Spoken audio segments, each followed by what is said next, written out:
order to adjust the brakes, my adjusters inside are seized.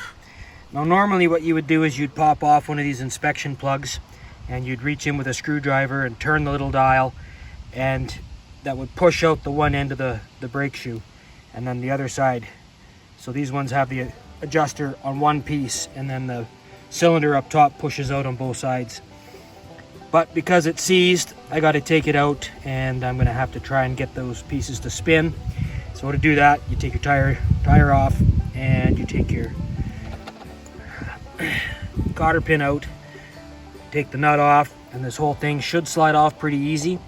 If the brakes are tight and there's maybe a groove, you might have to back off the brakes, but if it's seized, good luck to you. You're probably just going to end up buying new shoes after you break the pads off.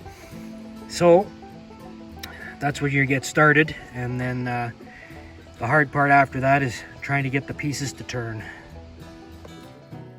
I soaked this in diesel, so now what I'm going to do is I'm going to put it in the vise, and I'm going to see if I can break this piece that locks on to the brake, and this adjuster, if I can get the adjuster to spin on this, because it's seized on the thread.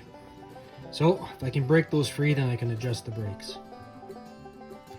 So these things pull right out of those cylinders, and if you're lucky like I am with this one, I managed to get it to move. So I'm just gonna move it back and forth and turn it through a little ways. It's threaded right through from one side to the other.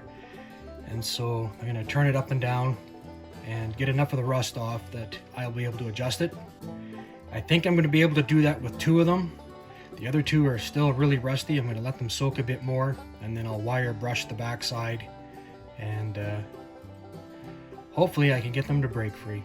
So I'll be able to put one side back together here right away, but the other side might take a while. Well, I found by gently tapping on the end of the vice grips one way and then the other, I got it to wiggle just a little. And once I got it to move just a little, I just kept working it back and forth, and now I can spin it. So I got one more to do, and then I'm going to put this back together. Now, I'm not sure, but I'm suspecting that these are threaded differently, so that one side is threaded backwards from the other, but I'll know when I put it on. I'll verify that.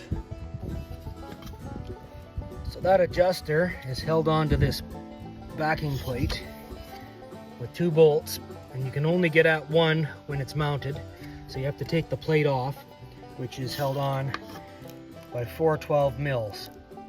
So I'm in the process of putting this back together. I'm gonna put two of them on to secure it, and then I'm gonna see if the adjusters, if I have to swap sides on the adjusters. I can't remember if these are threaded differently or threaded the same way. I'll know soon enough.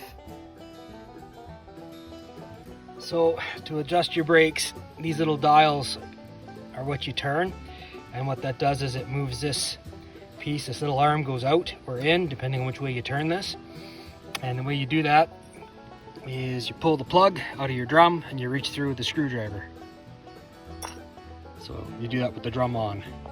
So if you're putting your brakes on and the brakes are jamming, you can either back off the brakes a little bit, or you can take a screwdriver and just reach in and pry the brakes so they're square again, because what will happen is they'll get cockeyed when you go to shove the drum on. So if this doesn't work and you try to force them on, you'll just chip your brakes. So you got to be patient, and if you have to back it off, then back it off.